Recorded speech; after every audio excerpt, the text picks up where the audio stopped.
My wife's phone revealed her networking was her lover's game. Digital proof secured my justice in divorce. Be me, coming back from grocery shopping on a normal Tuesday evening.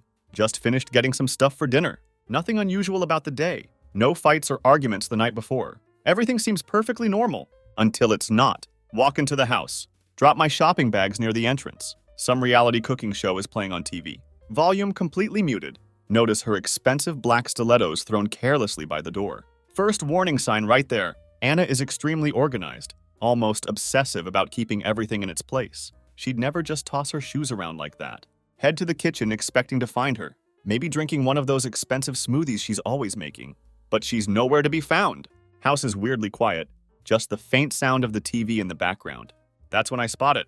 Her phone lying face down on the kitchen counter. Another red flag. She never leaves her phone like that. Get this weird feeling in my gut, like something's seriously wrong. Can't shake this uneasy sensation, like an alarm going off in my head. Pick up her phone. Screen lights up. There's an unread message from someone named Marcus. Never heard of him before. Preview message is right there. Says, last night was amazing. When can we meet again? Amazing?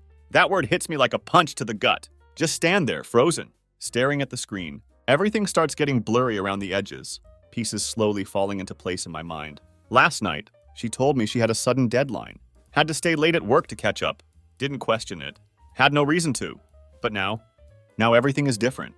Can feel my pulse pounding in my ears, getting louder with each second. My hand is shaking, still holding her phone. Part of me wants to smash the phone against the wall. Pretend I never saw any of this. But the other part needs answers. The part that cares about trust. Watch it slipping away like water through my fingers. Unlock her phone. Yeah, I know about privacy. But right now, privacy is the last thing on my mind. My trust is all I care about. And it's vanishing fast. Message thread opens up. There it is. A whole conversation. The kind you never want to see between your wife and some random guy. But Marcus isn't just some random guy anymore. The messages are detailed, playful, full of things that make my stomach turn. Things my wife shouldn't be saying to another man. There are photos too. Photos I wish I could unsee. Feel physically sick. The kind of sick that starts in your gut, crawls up to your chest, squeezes your lungs until you can't breathe. Hear the bathroom door creak open behind me. Spin around. There she is. Anna? Hair still wet from the shower. Wearing one of my old college hoodies. Acting like everything's normal. She looks at me. Has that smile I used to love. Now it just makes me want to punch through a wall. Hey, you're back early, she says casually. Walking toward me like nothing's wrong. Don't say a word. Just hold up the phone. Screen still showing her dirty secret. Watch her smile freeze. Her face goes pale. Moment she sees what's on the screen. House goes completely silent. No TV noise. No nothing. Just her staring at her phone in my hand. Me waiting. Don't even know what I'm waiting for. An explanation? An apology? She opens her mouth. Closes it. Tries again. Words come out shaky, dripping with fake innocence. It's not what you think, she whispers. Trying to sound calm, but voice is trembling. Reaches for the phone. Pull it away before she can grab it. Not what I think, I say. My voice sounds rough. Like sandpaper. Can't help it. Rage building up inside me like a storm. Explain that then. Last night was amazing. What part of that am I not supposed to think about? Her eyes flash with panic. Got to give her credit. She's quick. Can practically see the lies forming in her mind. Marcus is just a friend, she says quickly. Takes a step back, trying to create distance between us. We were out with some people from the office. You know, things got a little wild. But nothing happened, I swear. It's all a misunderstanding. I actually laugh. Can't believe she's trying to sell me this garbage. A misunderstanding? I repeat. Feel heat rising in my chest. Really? And what part of last night was amazing? When can I see you again? Is supposed to sound like a friendly conversation? What were you two doing, playing chess? Her expression shifts, just for a second. It's subtle, but I catch it. That flicker of frustration. The way her lips press together. Know that look. She hates not being in control. Right now I have her cornered. She crosses her arms. Takes that defensive stance I know too well. Look, I told you it was just drinks. I didn't mean for things to come across like that. Marcus has a weird sense of humor. We were all a little drunk. That's it. You're making it a bigger deal than it is? Can feel my teeth grinding. So drunk people just send messages about amazing nights? Make plans to meet again? Do I look stupid to you? She doesn't answer. Can't really? Her eyes dart around the room. Looking for an escape, maybe? Or another lie to throw at me? but there's nowhere to go. I have the phone. Truth is right there on the screen. Still, she keeps pushing. Why are you being like this? It's not like I slept with him. God, you're overreacting, she snaps. Trying to regain control. I'm allowed to have friends. Since when is that a crime? You're acting like a paranoid freak. Those words hit harder than expected. She's trying to flip this whole thing on me. Make me the bad guy for catching her. Stare at her. The woman I thought I knew. The one I trusted with everything. All I see now is a stranger. Yeah, friends, I say. My voice is ice cold. So friendly you can't even tell me about him. So friendly you're sneaking around. Having amazing nights? Lying about working late? Hiding your phone? Sure, that's just friendship, right? Her face flushes with anger, the fake calm slipping away. She hates being backed into a corner, still trying to claw her way out. I didn't hide anything. You're the one going through my phone. Like some jealous control freak. I didn't do anything wrong. That's it. Can't stand here listening to her twist this around anymore. Hand tightens around her phone. Shove it back at her. You didn't do anything wrong? Then explain this. Scroll back up through the messages. Show her the pictures. The ones that make me sick to my stomach. Tell me how sending these to Marcus is just friendly. Her eyes flash. For a second, I see the mask fall away. Her lips curl into a sneer, but only briefly. You're unbelievable, she hisses. I don't have to explain anything to you. I said nothing happened. And if you can't handle that, maybe you should think about why you're so insecure. Maybe this is more about you than me. Stand there breathing hard, mind racing. Insecure. She's trying to turn this on me. Make me feel like I'm the problem. Classic move. Make the victim feel guilty. Can't believe I'm even listening to this. Trapped in this whirlwind of emotions, anger clouding everything. But then something snaps inside me. Not going to let her play me anymore. Without a word, turn around, walk straight to our bedroom, grab my overnight bag from the closet, start throwing clothes in. Don't even care what I'm packing. She follows me, voice rising with panic. What are you doing? You're really going to walk out over this? Over nothing? Zip up the bag. Take one last look at her, standing there, arms crossed, still defiant, still trying to manipulate everything. That's when it hits me. She doesn't care. Not really. Not about me. Not about us. She only cares about being caught, about losing control. There isn't an ounce of regret in her eyes. I'm done, I say. Quietly but firmly. Walk out the door. Front door slams behind me. The weight in my chest shifts. Not relief. More like the explosion that's been building finally tears through. Drop my bag on the porch, hands shaking. Take a deep breath. November air is crisp, biting at my skin. Not enough to cool the fire inside. Pace the small porch, heart pounding in my ears. Thoughts are a chaotic mess. Keep replaying the last 15 minutes in my head. Every word she said, every lie she tried to force down my throat. Paranoid, insecure, nothing happened. The way she twisted everything, tried to turn me into the bad guy. It's like I'm not even human to her anymore. Just a problem she needs to manage. Pull my phone out, stare at the screen. Don't even know who to call. My best friend David, he'd tell me to calm down. Say it's not worth blowing up my life over. My brother, he'd be furious. Tell me to leave her and never look back. But I'm not looking for advice. Not even sure what I want right now. The rage is too fresh, too raw to process anything clearly. Suddenly, the door behind me flies open. Loud bang. Anna stands there, framed in the doorway, eyes wild, face flushed. She has that look. The one that means she's not done. Not by a long shot. You seriously just walked out? She snaps. Steps onto the porch. You're really going to pack a bag and leave over this? Her voice cuts through the air like a knife. Takes another step closer. Arms crossed over her chest. Practically daring me to respond. Don't say anything. Not sure what to say honestly. Walked out to clear my head. But here she is, already dragging me back into the fire. Unbelievable, she spits. You know what your problem is? You're so damn sensitive? One text message and you freak out like a child. You think you can just storm off every time something doesn't go your way? One text message? I repeat. Voice low, dangerous. Turn to face her fully. Anna, it's not one message. It's the whole damn thing. The lies. The sneaking around. The way you talk to this guy. The photos you send. You've been hiding this for God knows how long. And now you want to act like I'm the crazy one? She rolls her eyes. Actually rolls her eyes. Like I'm being dramatic. I already told you nothing happened. You're just being paranoid because you don't trust me. Can't believe what I'm hearing. The nerve of it. She's been sneaking around, sending those messages. doing God knows what with Marcus. Now she's turning it around, making it about her fear. Paranoid? How about the fact that you lied about where you were last night? You said you were working late. Turns out you were with Marcus. Whoever the hell he is. So tell me how exactly that fits into your nothing happened story. Her eyes narrow. For a second, I see something flicker behind them. Guilt, maybe, but it's gone as quick as it appears. She's good at this. Too good. She shifts her weight, puts on that defensive tone again. I didn't lie. I was out with colleagues. Marcus happens to be one of them. You've met him, actually, at the company party. But of course you don't remember. Because you never pay attention to my work life. Freeze for a second. Try to recall. There had been a guy at the party. Tall, broad-shouldered, had this annoying smirk all night. Marcus. Yeah, I remember him now. Made some terrible jokes that night.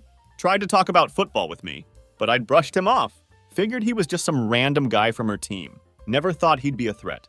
But now everything makes sense. The late nights, phone calls she always took in the backyard. Sudden energy when she came home after work drinks. It was him. You want me to believe this is all about work? My voice rising despite myself. That you're just out there getting drunk with this guy? Texting him late at night? And that's normal? Do you even hear yourself?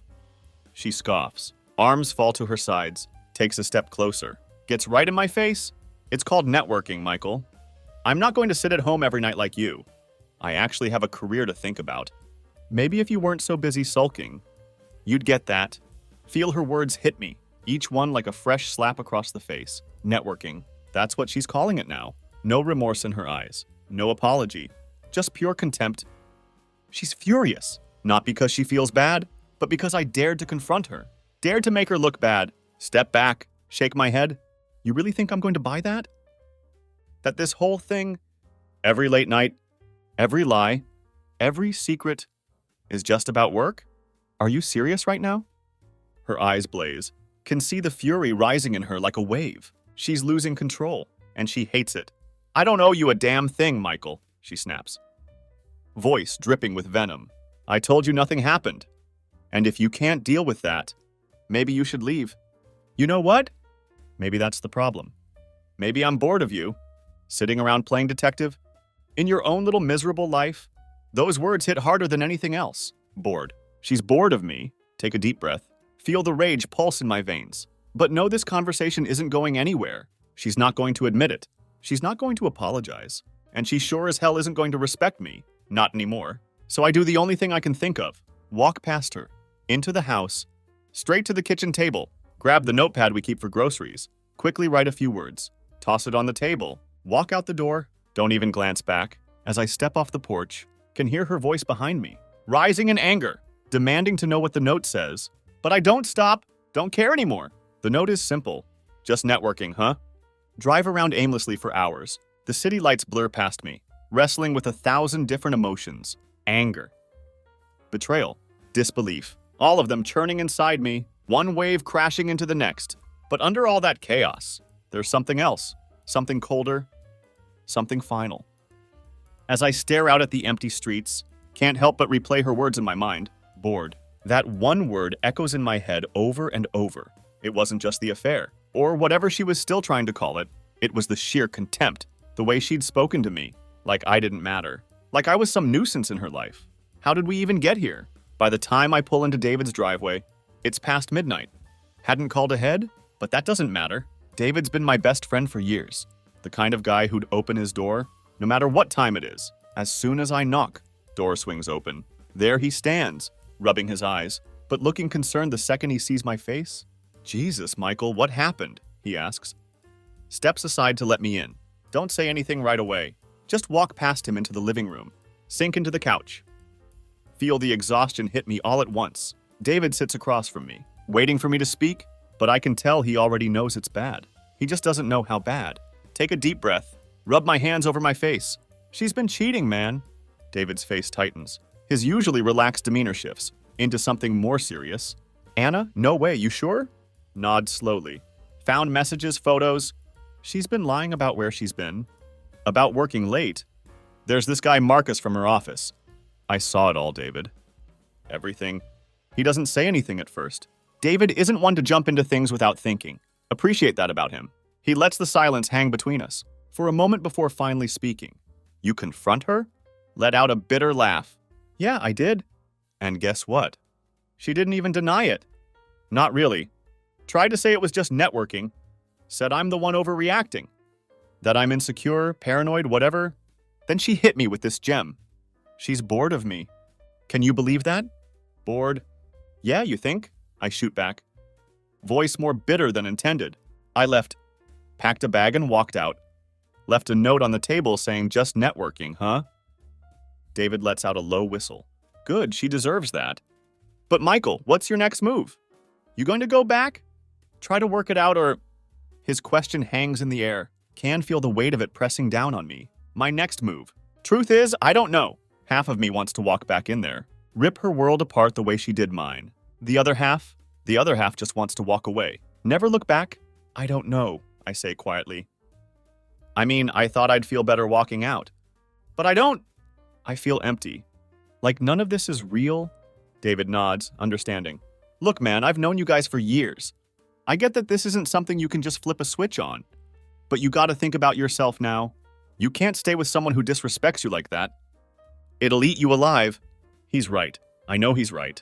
But knowing it and accepting it. Two different things. Sit there in the dim light of his living room. Silence stretching out between us. After a while, David gets up. Grabs 2 beers from the fridge. Hands me one. Take it. Grateful for something to do with my hands. Even if it doesn't really help. She ever apologize? He asks. After a long sip. Shake my head. No, not once. Just kept making excuses. Said I was blowing it out of proportion. That I was acting crazy. She wouldn't even admit what she did was wrong. David frowns, staring at his bottle, like he wants to say something, but is holding back. What? I ask. Leaning forward. Just say it, man. He sighs, meeting my eyes. You know what I think? She's been checked out for a while. This guy, Marcus, he's just a symptom. The way she's acting. The way she talks to you. That didn't start tonight. You don't wake up one day and decide to be a cheating, lying. He cuts himself off, shakes his head. What I mean is, this isn't new. She's been looking for a way out. Whether she admits it or not, want to argue with him, tell him he's wrong. That things hadn't been that bad, but deep down I know he's right. The signs had been there. I just didn't want to see them. I'd let her pull away, make excuses, brush me off, and I'd let it happen. Because I don't know. Maybe I didn't want to admit that the woman I loved was gone, that she'd turned into someone I didn't even recognize. David leans forward, his tone softer now. Look, man, you gotta decide what's best for you. If you go back in there and she keeps treating you like that, what's it going to do to you?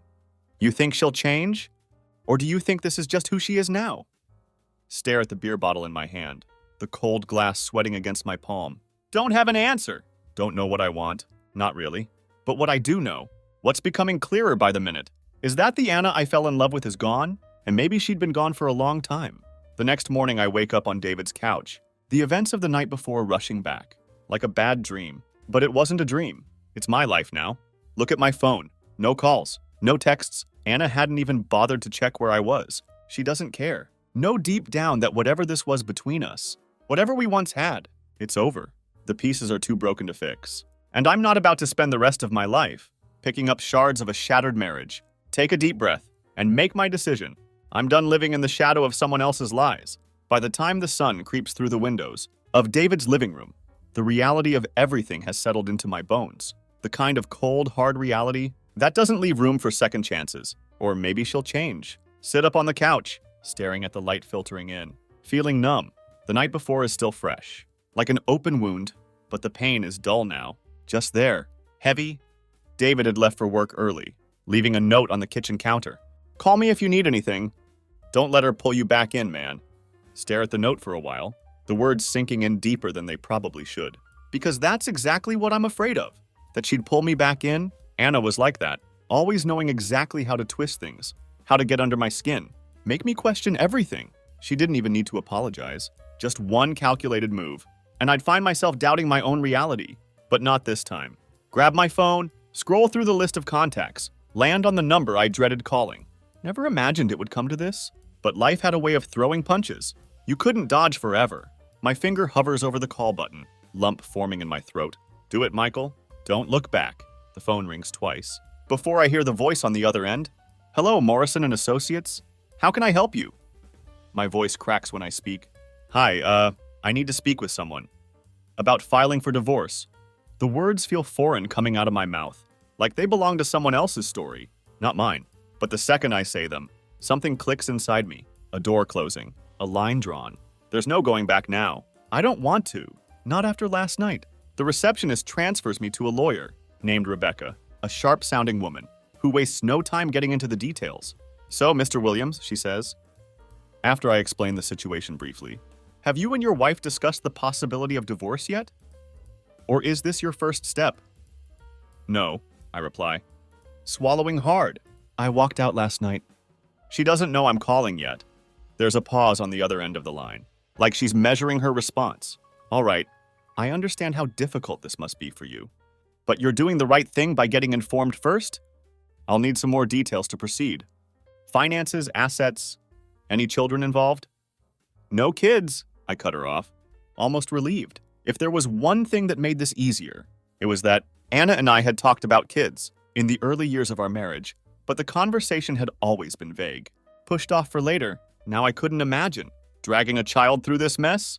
Good, she says, sounding brisk but not unkind. That simplifies things a bit. Are you looking for a quick separation?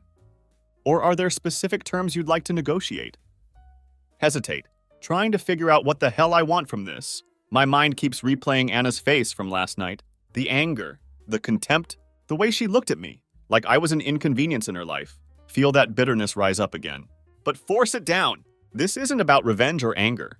It's about finally putting myself first. I just want out, I say quietly. Gripping the phone tighter, I don't care about anything else. She can have the house, the car. I just need this to be over. Rebecca's voice softens slightly. I understand, but we'll take it one step at a time, all right? I'll draw up some papers for a no-contest divorce, and we can go from there. It sounds like you're ready to move on, but it's important you don't rush through this. Even if you want a clean break, you should still make sure you're protected legally. Nod even though she can't see me. Yeah, okay. Just let's get this done. We wrap up the conversation, and when I hang up the phone, the weight on my chest hasn't lifted, but it has shifted. It's strange. There's a finality in those words. Something concrete in the fact that I actually took the first step toward ending the marriage, but it wasn't satisfaction I felt. It wasn't freedom. It was just a deep, aching sadness. This wasn't how things were supposed to turn out. We were supposed to be forever. I thought we had built something real, something that could survive anything. But in the end, it all came crashing down like a house of cards. And the worst part? I didn't even recognize the person she had become. Maybe I didn't want to admit it, but David was right. This wasn't just about Marcus, or some texts, or one bad night. This had been coming for a long time. Anna had been slipping away for months, maybe years, and I'd been too blind, or too hopeful to see it. Grab my overnight bag from the floor, head to my car, but instead of driving back to David's place, turn the ignition and make my way toward the house. Our house. Not planning on talking to her. Have nothing left to say, but need to grab some more of my stuff. Face the reality of the situation. As I pull into the driveway, notice her car is still parked there. But something's off. The curtains in the living room are drawn tight. Place looks eerily quiet. Hesitate for a moment before stepping out, walking slowly up the path to the front door. Hadn't thought about what I'd do if she was home, but don't have the energy to fight with her again. Just grab what I need and leave. Simple. But as I open the front door, the silence inside hits me like a wall. No TV blaring in the background. No sound of her pacing around on the phone. Just silence. My footsteps echo as I walk through the house. Head straight for the bedroom. Grabbing more clothes, stuffing them into the bag. Then I see it. There on my side of the bed, a crumpled piece of paper. Freeze. Heart starts racing as I step closer. Reach for it. Unfold it slowly. It's my note, the one I'd left the night before. Just networking, huh? But now, scrolled across the bottom, in Anna's handwriting, is a single word. Goodbye. For a moment, I can't breathe. My mind races, trying to figure out what that means. Is she gone? Did she leave? Drop the note. Rush through the house, checking every room. Her clothes are gone. The bathroom is empty. Even the pictures on the walls, the ones of us from vacations, weddings, holidays, are missing. She had cleared out. Just like that, it hits me all at once. The cold, brutal finality of it. Anna hadn't even waited to talk. She hadn't tried to explain, or apologize, or fight for us. She just left, Like I was nothing. Like we were nothing. Stand there in the bedroom, staring at the empty closets, the bare dresser where Anna's jewelry used to be scattered, and that stupid note she'd left behind, crumpled on the floor. Goodbye, a single word. Written with the same cold detachment she'd shown me the night before. It wasn't just the house that felt empty. It was me, hollow. Like everything I had known, everything I had built, had been ripped away in one violent motion, leaving behind nothing but a ghost of what once was. She was gone. Just like that, I should have felt something. Anger. Sadness. Relief. Anything, but instead, there was just this strange, overwhelming numbness, like my brain couldn't process it yet. Anna had left, taking her clothes, her things, and the last piece of her respect with her. She didn't fight for us, didn't even try. She'd simply walked out, disappearing from my life as quickly as the trust between us had vanished. Drop the bag by the bed, sit down, staring at the floor, trying to make sense of it. My phone buzzes in my pocket, but ignore it. Probably David checking in. Can't bring myself to talk to anyone right now. Not when my life feels like a bad movie, unfolding in slow motion. How had it come to this? The woman I'd shared everything with for years, the one I thought I'd grow old with, had simply packed up and left. No closure, no conversation, just nothing. Can't help but think back to all those times we'd laughed together. The plans we'd made, the little moments that used to feel so significant. They all seem like distant memories now, barely even real. Stand up, feeling the walls closing in on me. Walk through the house like a stranger. The living room where we'd spent countless nights, watching movies, arguing about what to order for takeout, feels foreign now. The kitchen where she used to tease me about my terrible cooking is cold. The countertops bare. Every corner of this house is filled with pieces of her absence, and it hits me like a sledgehammer. In the hallway, there's a photo, one of the few she hadn't taken, from our honeymoon. We're standing on a mountain peak, arms around each other, both of us smiling like we didn't have a care in the world. Remember that day so clearly. How she had laughed when I almost dropped the camera, trying to set up the timer. Her laugh had been real then. The love had felt real. But now I look at the photo, and it's like staring at strangers. Who were those people? What happened to them? Pull the photo down from the wall, not even sure why. Place it face down on the table. Can't look at it anymore. Can't keep holding on to what was already gone. Wander back into the kitchen. Grab a glass from the cabinet. Fill it with water. As I stand there, notice her coffee mug still on the counter. From that morning, it's like some part of her lingers in the house. A shadow of what used to be. Want to throw it. Smash it into 100 pieces. Just to feel something? But I can't. Can't even bring myself to care that much. Instead, I walk back to the table. Grab the crumpled note she'd left. Stare at it again. That word, goodbye, it should have hurt. But all it did was solidify the truth. I had been avoiding for too long. This wasn't just about her cheating with Marcus, or the lies, or the disrespect. It was about something much deeper. We had been dead long before I found those messages on her phone. We'd been going through the motions, pretending to be the couple we once were. But underneath, we were both just ghosts, clinging to the idea of what we used to be. Goodbye wasn't just her leaving. It was a final nail in the coffin of a relationship that had been decaying for far longer than I wanted to admit. Toss the note back onto the counter. Walk outside, needing air, needing space to think. The sun had set. Cool night air hits me as I step out onto the porch. For a moment, just stand there, letting the cold cut through the fog in my mind, stare out into the quiet street, wondering how the world could look so normal while my life had just been flipped upside down. Sit down on the porch steps, staring up at the stars, trying to remember the last time I'd felt truly happy in this house. Truth is, I couldn't. Every memory I tried to grasp felt tainted now, twisted by the realization that I'd been holding on to something that wasn't real anymore. Think about what David had said last night, how this wasn't just about Marcus, how Anna had probably been checked out for a long time. He was right, of course. Hard to admit, but he was. I'd been clinging to the idea of her, of us, not realizing that she had already moved on in her mind, even if she hadn't left physically until now. Lean back, resting my head against the porch railing, close my eyes, letting the weight of it all sink in. Don't cry, don't rage, just sit there, feeling the strange calm that comes. After the storm has passed, she was gone, and there was no point in fighting it. No point in replaying the arguments, the lies, the excuses. The door had closed on us, and I wasn't about to stand there, banging on it, begging for answers I'd never get. Eventually stand up, walk back inside. The house is dark, quiet.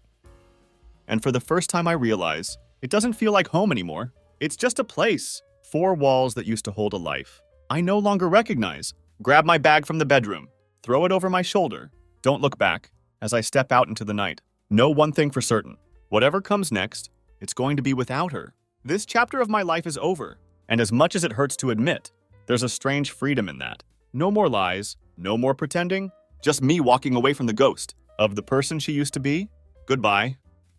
Echo her last word in my mind. This time it's not filled with bitterness. It's a release. Get into my car, turn the key, drive away. Not just from the house, but from everything we had once been. There's no going back now, only forward. As I drive away from that house, no, that building, feel like I'm leaving behind not just a place, but an entire life. The streets stretch out before me, endless and empty. The faint glow of the city lights in the distance feels like another world. One I'm not part of anymore. Keep driving, not caring where I end up.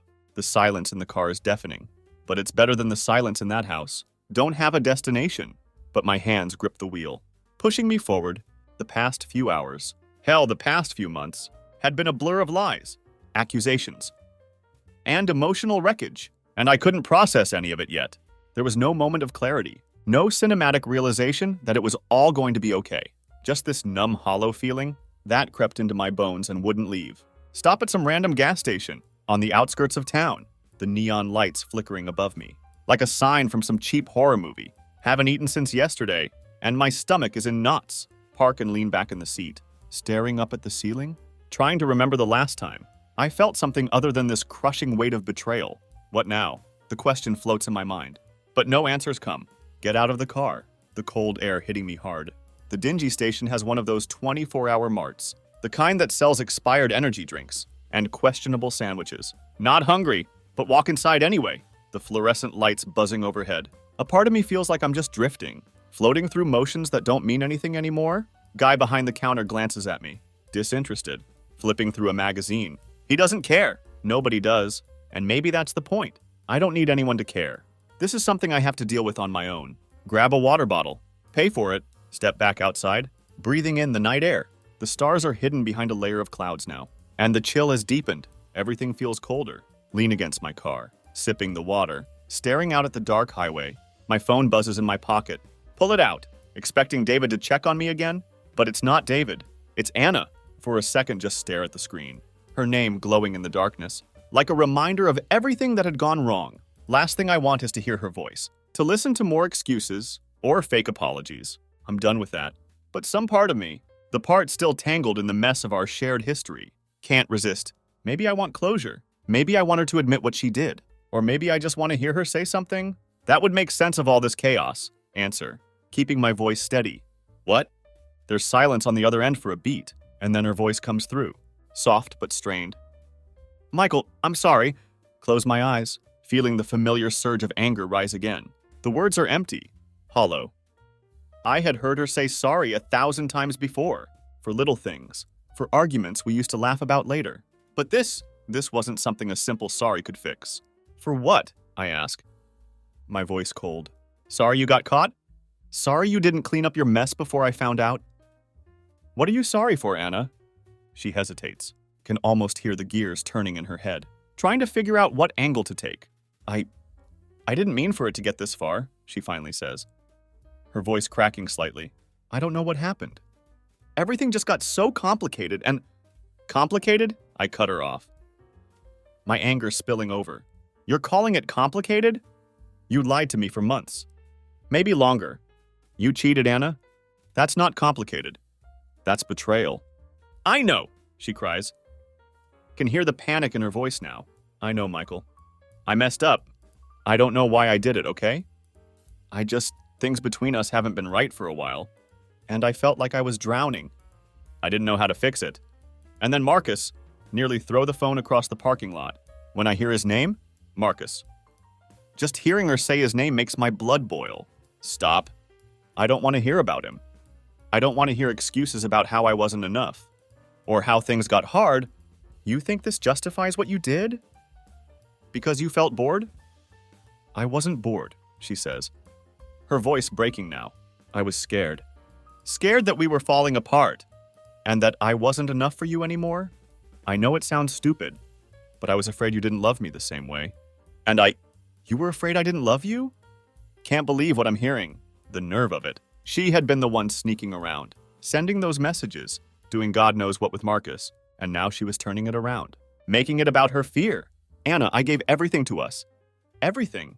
And you threw it away because you were scared? No. Don't try to make this about you being a victim. The silence on the other end is heavy. For a second think she hung up, then hear a deep breath. I know I messed up, she says, her voice barely a whisper. And I don't expect you to forgive me. I don't know what to say. I never meant to hurt you. Well, you did, I say. My tone flat. Done with this conversation. Done with her trying to twist the knife. While pretending to patch me up? Look, Anna, this is over. There's no fixing this. You didn't just hurt me. You destroyed everything we had. I still love you, she whispers. The words barely audible, but I don't believe her. Maybe she believes it, in her own twisted way. But love isn't supposed to feel like this. Love doesn't leave you hollow and broken. It doesn't tear your life apart. While the other person walks away, without a second glance, I don't care, I say, my voice hardening. I'm filing for divorce. This is done. There's a long pause. Can hear her soft breath on the other end, shaky and uneven. She's crying. But I don't feel pity. Don't feel anything? Not anymore. Okay, she whispers finally. Her voice small and defeated. I understand. Hang up. Not wanting to drag it out any longer, it's over. The final thread that had been holding us together, frayed as it was, had snapped. Stand there in the empty parking lot, staring at my phone, feeling the weight of what had just happened sink in. There's no turning back now. No more waiting for her to come around. No more hoping for an apology that would change things. The life I had with Anna is gone. And with that phone call, I had finally severed the last piece of it. For the first time, feel a strange sense of clarity. Not happiness, not relief, just clarity. There's nothing left to fix, nothing left to save. The fall was complete, but maybe, just maybe, I was ready to start rising. After I hang up the phone, the silence settles in like a thick fog, wrapping itself around me in the cold night air. Lean against the car, staring into the distance, waiting for some kind of feeling to hit me. Anger. Sadness. Regret. But nothing comes, just the same dull, empty sensation. That had been gnawing at me since I walked out of that house. Anna is gone. The conversation is over. The marriage, the future I had imagined for us, all of it gone. And I hadn't even tried to stop it. The phone is still clutched in my hand, but can't bring myself to look at it. Instead, drop it onto the passenger seat. Shut the car door, start walking. There's nothing but the stretch of empty road ahead of me, and the neon glow of the gas station behind me. My footsteps echo against the asphalt, each one feeling heavier than the last. With every step realize, I'm walking away from more than just a relationship. I'm walking away from the man I had been, her husband. The guy who believed in forever, who trusted, who thought love could fix anything. That man is dead, and I'm leaving him behind on this road, along with all the shattered pieces of my life. Truth is, I have no idea who I am now, or who I'm going to be, but know one thing, I'm not going back. Keep walking, the cold biting through my jacket. But it's not enough to snap me out of the fog. My mind keeps drifting back to the phone call. Her voice, shaky and small, still echoes in my ears. I still love you. Those words. Don't know if she even believed them, but part of me did. Or maybe it was just that part of me that still wanted to believe in the woman I had fallen in love with all those years ago. The woman who wasn't this, who wasn't a liar, a cheat, or a stranger. But that woman doesn't exist anymore? Maybe she never had. Stop walking! Standing in the middle of the road, staring up at the sky. The clouds had broken, and the stars are visible now, twinkling faintly above me.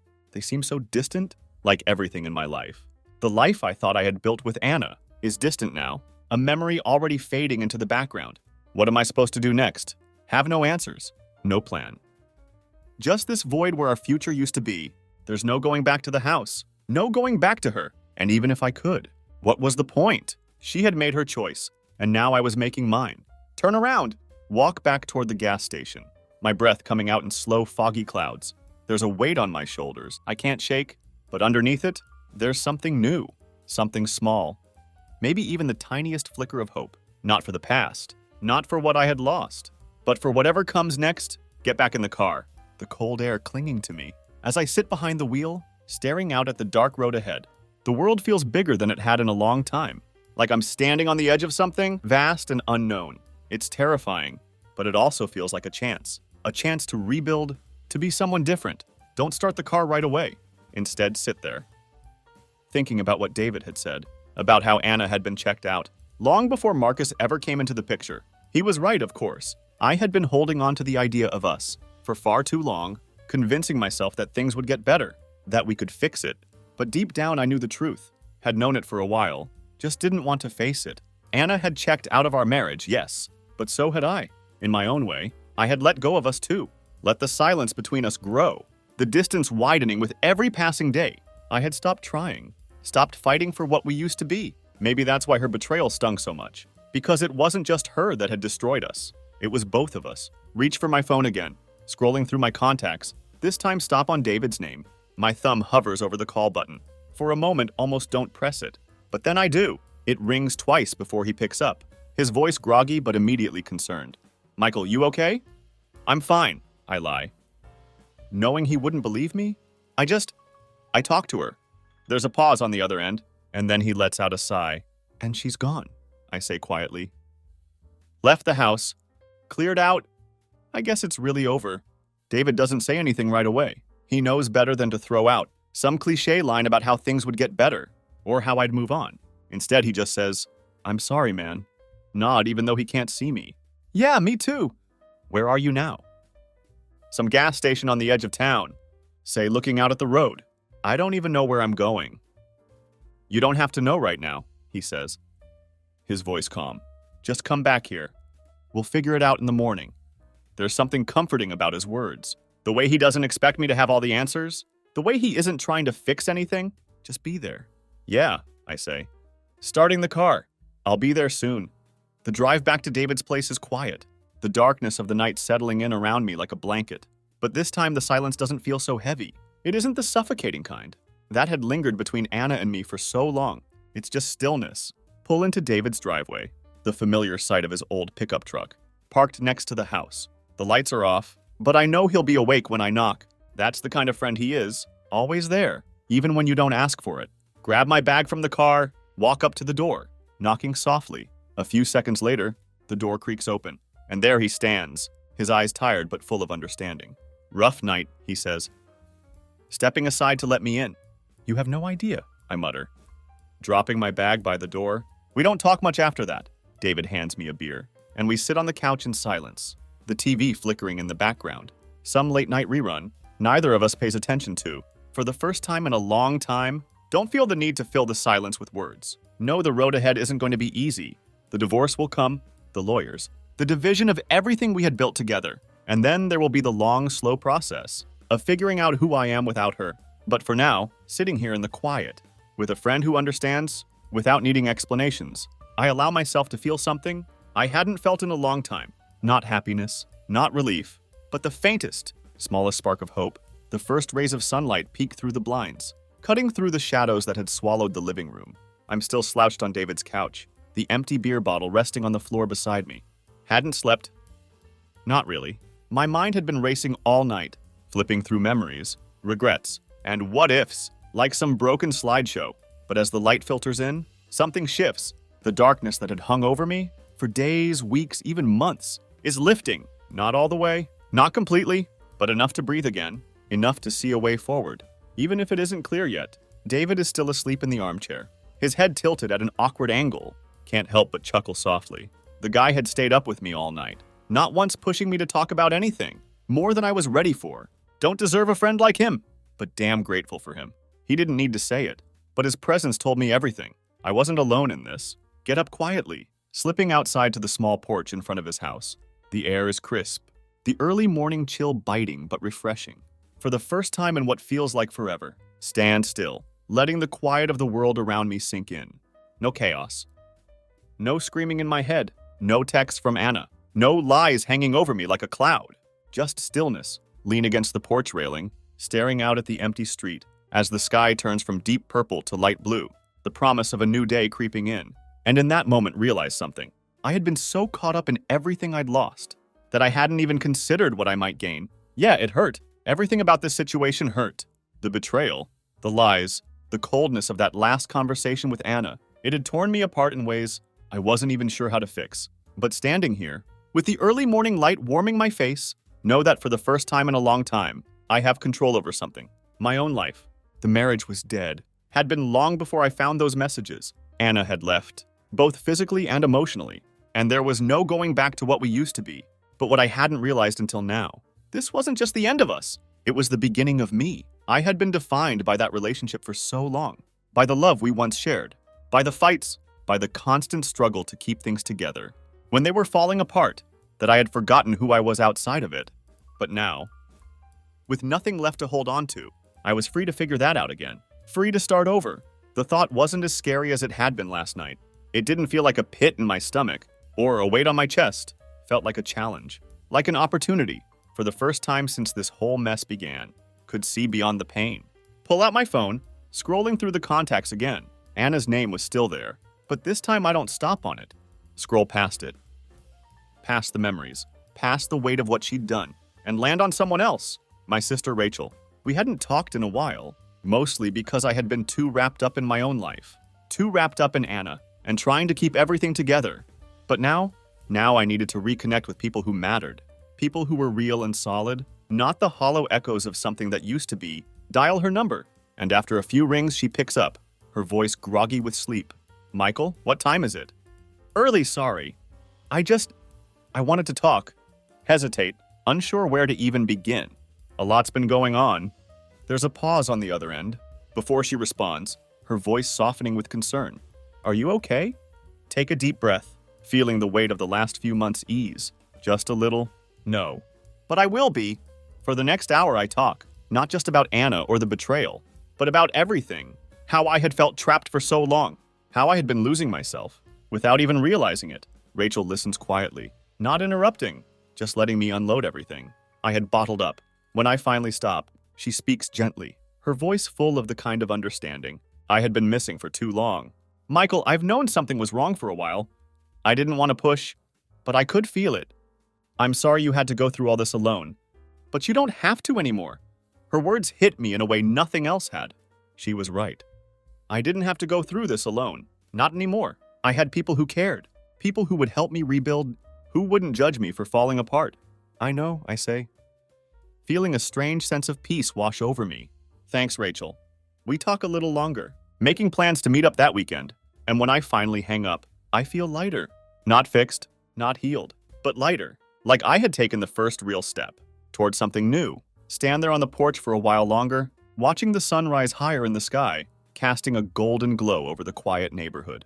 The world feels bigger now, full of possibilities I hadn't seen before. It isn't just about surviving anymore. It's about rebuilding, figuring out what comes next, and for the first time, I'm ready to face that.